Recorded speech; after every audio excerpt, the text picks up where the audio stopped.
बार लगातार वो कह सकते हैं सीवान सीट के ऊपर चुनाव जीतते हैं, आरजेडी के टिकट पर चुनाव जीतते हैं और शहाबुद्दीन उन मैं कह सकता हूँ गिने चुने चेहरों में से हैं जो कोई चुनाव नहीं हारे। कोरोना काल में शहाबुद्दीन का निधन होता है, उसके बाद से ही देखा जाता है कि राजद भी हिना शहाब को कहीं ना कहीं दरकिनार कर रही थी, या उन्हें इस बात की भनक लग चुकी थी कि शहाबुद्दीन संबंध जो हैं वो मधुर रहे हैं और लगातार हम उस पारिवारिक संबंध का यहाँ पर कहीं ना कहीं लाभ हिना शहाब के परिवार को देना चाहते हैं। इनके साथ हमारी लंबे वक्त तक राजनीतिक गतिविधियां भी संपन्न होती रही हैं। नमस्कार, SPN 9 न्यूज आप देख रहे हैं, आपके साथ मैं हूं अक्षय अग्रवाल। स्वागत है तमाम दर्शकों का इस खास पेशकश में 2024 का चौकीदार कौन।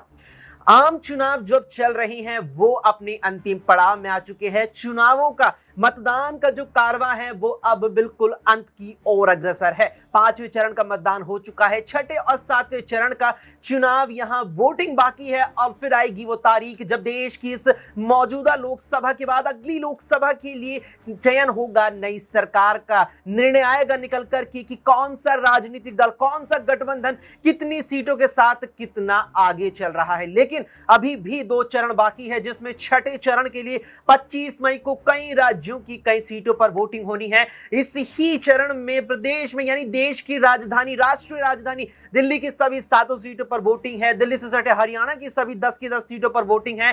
तो बिहार की भी 8 सीटों पर मतदान है। उत्तर प्रदेश की 14 सीटों पर वोटिंग है। ऐसे में अगर बिहार की बात की जाए, जिन 8 सीटों पर 6ठे चरण में बिहार में वोटिंग होने वाली है, उन 8 सीटों में सीवान संसदीय क्षेत्र भी शुमार है। वो सीवान जो चर्चाओं का विषय बनी हुई है हिना शहाब को लेकर के, वो सीवान जहां से हिना शहाब ने 2009, 14 और फिर 2019 लगातार 3 बार चुनाव लड़ा, लेकिन हार का सामना करना पड़ा। ऐसे में अब जब भारतीय जनता पार्टी के खिलाफ या कहें कि एनडीए गठबंधन के खिलाफ लालू यादव ने हिना शहाब का टिकट काटा और फिर उन्होंने निर्दलीय चुनावी मैदान में जिस अंदाज में अपनी एंट्री मारी, उसके बाद से हिना शहाब की ये सीवान संसदीय क्षेत्र या ये कहें कि ये सीवान लोकसभा सीट चर्चाओं का केंद्र बन गई। और इसी पर चर्चा करेंगे न्यूज रूम में मौजूद अपने तमाम सहयोगियों से। अमन जी हमारे साथ है। सबसे पहले अमन जी, यहां लगातार सीवान की चर्चा हो रही है और कहीं ना कहीं कारण बना हुआ है उसमें हिना शहाब का निर्दलीय चुनावी मैदान में उतरना। लेकिन सवाल यहां यह बनता है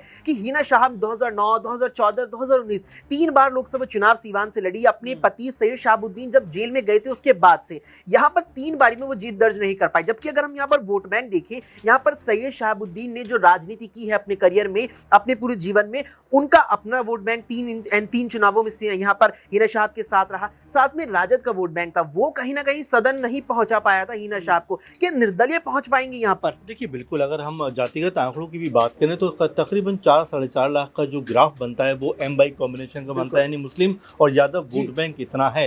और अगर ये वोट बैंक हिना शहाब के खाते में आता है तो आप ये मानकर चलिए कि वो एक बार बड़ी जीत दर्ज कर सकती है। लेकिन क्या ऐसा हो पाया, क्योंकि यहाँ पर आरजेडी भी है, इसके अलावा एनडीए गठबंधन भी है और निर्दलीय हिना शहाब है। तो ये जो त्रिकोणीय एक तरीके से मुकाबला दिख रहा है, उसमें हिना शहाब को अगर जीत दर्ज करनी है तो कम से कम M by कॉम्बिनेशन को उनकी तरफ जाना ज़रूरी हो जाता है। और यही वजह है कि पप्पू यादव यहाँ से हिना शहाब का एक तरह कहा जाए तो समर्थन करते हुए नजर आ रहे हैं। लेकिन इसको लेकर भी हिना शहाब का जो रुख है वो कोई बहुत पॉजिटिव नहीं है। वो ये कहती हैं कि पप्पू यादव हमारी इतनी फिक्र ना करें, वो हमारे प्रवक्ता नहीं है, और तमाम तरह की बातें वो कहते हुए नजर आती है। लेकिन अगर उनके पति का जैसे जिक्र आप भी कर रहे थे, 4 बार लगातार वो कह सकते हैं सीवान सीट के ऊपर चुनाव जीतते हैं, आरजेडी के टिकट पर चुनाव जीतते हैं और शहाबुद्दीन उन मैं कह सकता हूँ गिने चुने चेहरों में से हैं जो कोई चुनाव नहीं हारे, यानी कि 4 चुनाव लड़े और चारों चुनाव उन्होंने जीते। तो आप समझ सकते हैं सीवान के ऊपर शहाबुद्दीन का जो दबदबा था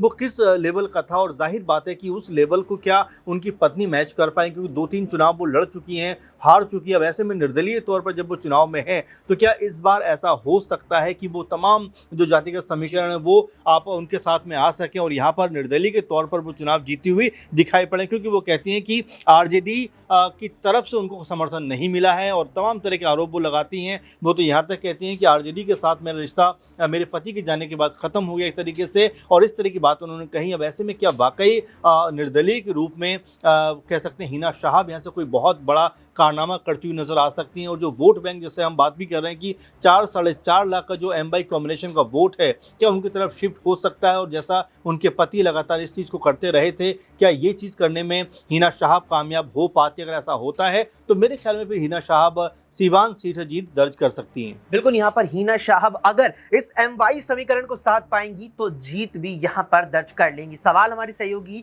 नाजमीन से रहेगा। नाजमीन, MY समीकरण आ चुका है। MY का जिक्र जब कभी भी आता है तो जहन में आता है उत्तर प्रदेश की राजनीति। यहाँ पर सपा जो MY समीकरण को साथ की आई है, क्या उस MY समीकरण को राजद के साथ रहकर जो हिना शहाब नहीं साथ पाई थी, क्या अब साथ पाएंगी? देखिए, बिल्कुल MY कॉम्बिनेशन की बात करें तो कहीं ना कहीं राजद इसके आधार पर ही सिवान में जीत दर्ज करता हुआ नजर आया था। जैसे कि यहाँ पर शहाबुद्दीन का जिक्र किया जा रहा है और शहाबुद्दीन सिवान से कई बार चुनाव जीतते हुए नजर आए हैं और शहाबुद्दीन का गढ़ ही सिवान कहा जाता है और इसी बलबूते पर वो राजद के टिकट से चुनाव लड़ती हुई उनकी पत्नी नजर आई थी। लेकिन उसके बाद से आपको बता दें कि जैसे कोरोना काल में शहाबुद्दीन का निधन होता है, उसके बाद से ही देखा जाता है कि राजद भी हिना शहाब को कहीं ना कहीं दरकिनार कर रही थी या उन्हें इस बात की भनक लग चुकी थी कि शहाबुद्दीन की तरह अगर हिना शहाब भी मजबूत स्थिति में आ जाती हैं तो कई बड़ी मांगे वो पार्टी के आगे भी रख सकती हैं और कहीं ना कहीं पार्टी को झुकना भी पड़ सकता है। तो हिना शहाब को वो जगह नहीं दी गई जो उनके पति की जगह थी। अब सीधे तौर पर वो निर्दलीय चुनाव लड़ती हुई नजर आ रही हैं। अब देखिए, हिना शहाब निर्दलीय चुनाव तो लड़ रही हैं, लेकिन उनके बयान किस तरीके से आते हैं, एक तरफ तो राजद के खिलाफ बोलती हैं तो दूसरी तरफ ये कहती हैं कि शहाबुद्दीन की पार्टी थी, इसके खिलाफ समर्थन में क्या उतरना एक ही बात है, यानी कि वो कहीं ना कहीं समर्थन राजद को भी देती हुई नजर आ रही है। वहीं अवध बिहारी चौधरी की बात करें जो राजद की टिकट से प्रत्याशी हैं, वो कहते हैं कि हिना को कई बार मौका दिया गया लेकिन मौके पर उन्होंने जीत दर्ज नहीं की, इसी वजह से राजद ने इस बार उन पर भरोसा किया है। लेकिन उम्र दराज और कहीं ना कहीं रैलियां करते हुए नजर नहीं आ रहे हैं, ना उनके समर्थन में देखा जाए कि तेजस्वी यादव या लालू प्रसाद यादव उतरते हुए सिवान में देखे जा रहे हैं। तो कहीं ना कहीं यही नजर आता है कि हिना शहाब की मजबूती निर्दलीय तौर पर सिवान पर अब ज्यादा नजर आ रही है। ना सिर्फ MY कॉम्बिनेशन की बात करें, यहाँ पर अलग धर्मों की बात करें, अलग वर्गों की भी बात करें तो कहीं ना कहीं वो भी उन्हें समर्थन देते हुए नजर आ रहे हैं। साफ तौर पर हिना शहाब की जीत का दावा करें, ना सिर्फ मुस्लिम और यादव की बात करें, इसके अलावा भी कई और वर्ग हैं जो समर्थन दे रहे हैं और जीत की संभावना यहाँ पर बेहद प्रबल नजर आ रही है। लेकिन यहाँ पर क्या अब वोटों में सेंधमारी की बात आ चुकी है? दिनेश से सवाल रहेगा।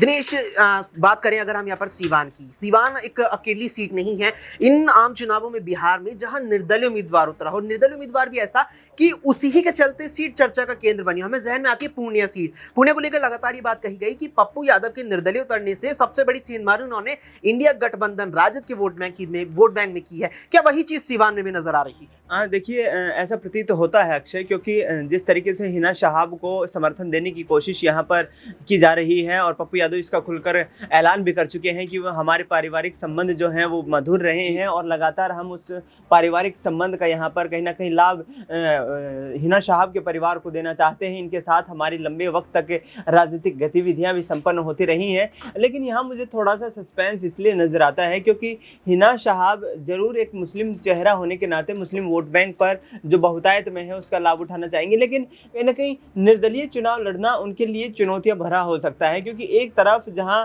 आरजेडी ने लंबे वक्त तक वहां पर जो है अपनी राजनीतिक गतिविधियों को बढ़ावा दिया है, तो दूसरी तरफ यहां कहीं ना कहीं निर्दलीय चुनाव लड़ना यहाँ पर और आरजेडी की तरफ से अवध बिहारी चौधरी का मैदान में उतरना और तेजस्वी यादव का उनके लिए चुनाव प्रचार करना, इंडिया अलायंस के नाम के ऊपर यहाँ पर वोट बैंक की कहीं ना कहीं तलाश करना और उस वोट बैंक को साधने की कोशिश करना, ये तमाम ऐसे पहलू हैं जिनके ऊपर कहीं ना कहीं हिना शहाब पर भारी पड़ते हुए नजर आ रहे हैं अवध बिहारी चौधरी या फिर यूं कहें कि तेजस्वी यादव। लेकिन पप्पू यादव ने जो जन समर्थन की बात कही है, पप्पू यादव अब कहीं ना कहीं किंग मेकर की भूमिका में नजर आ रहे हैं बिहार की राजनीति में देखा जाए तो, क्योंकि एक तरफ दिल्ली तक राहुल गांधी प्रियंका गांधी को समर्थन देने की बात करते नजर आ रहे हैं, तो दूसरी तरफ यहाँ तेजस्वी यादव के खिलाफ चुनाव लड़ चुके हैं और लोकसभा चुनाव जो है ये कहीं ना कहीं दिलचस्प बनाने की उनकी तरफ से लगातार कोशिश की की जा रही हैं। अब देखना ये होगा कि आखिरकार सिवान का वो क्षेत्र जहां से लगातार 3 बार निर्दलीय प्रत्याशी के रूप में चुनाव लड़ चुकी हिना शहाब 2024 के लोकसभा चुनाव में कितना परचम लहरा पाएंगे, क्योंकि निर्दलीय प्रत्याशी के रूप में चुनाव लड़ते हुए हिंदू मुस्लिम एकता की भी कहीं ना कहीं मिसाल पेश करती हुई नजर आ रही है। हमने पिछले वक्त में देखा कि उनकी नामांकन सभा जो थी उस दौरान भी तमाम ऐसे उनके समर्थक थे जो कहीं ना कहीं इस बात को कहते नजर आए कि बिहार में किसी तरीके की, और विशेष तौर पर सिवान सीट पर कोई भी यहाँ पर धार्मिक सांप्रदायिक ये ऐसे मुद्दे जो हैं ये ज्वलंत नहीं है। हम सिर्फ जो है इलाके की बेहतरी के लिए काम कर रहे हैं और उसी के लिए चुनावी मैदान में आगे जो आने वाली रणनीतियां हैं उनको पुख्ता करते हुए नजर आएंगे और ये भी नजर आएंगे कि यहाँ इलाके की बेहतरी के लिए, अपने क्षेत्र की बेहतरी के लिए काम करेंगे। उसके लिए जनता को अपना मत हमारे पक्ष में देना है, जिससे हम सदन पहुंचे और यहाँ का और भी ज्यादा विकास कर पाए। अब देखना होगा यहाँ पर कि कितनी बड़ी संख्या में सीवान संसदीय क्षेत्र के मतदाताओं ने हिना शहाब का समर्थन किया है, या फिर वापसी से यहाँ पर जेडीयू का समर्थन एनडीए गठबंधन के रूप में किया है, या फिर यहाँ अवध बिहारी चौधरी को इस बार सीवान की जनता पसंद करके सदन पहुंचेगी। जवाब मिलेगा इसका 4 जून को। फिलहाल के लिए इतना ही। देश दुनिया की तमाम खबरों के लिए देखते रहें SPN 9 न्यूज।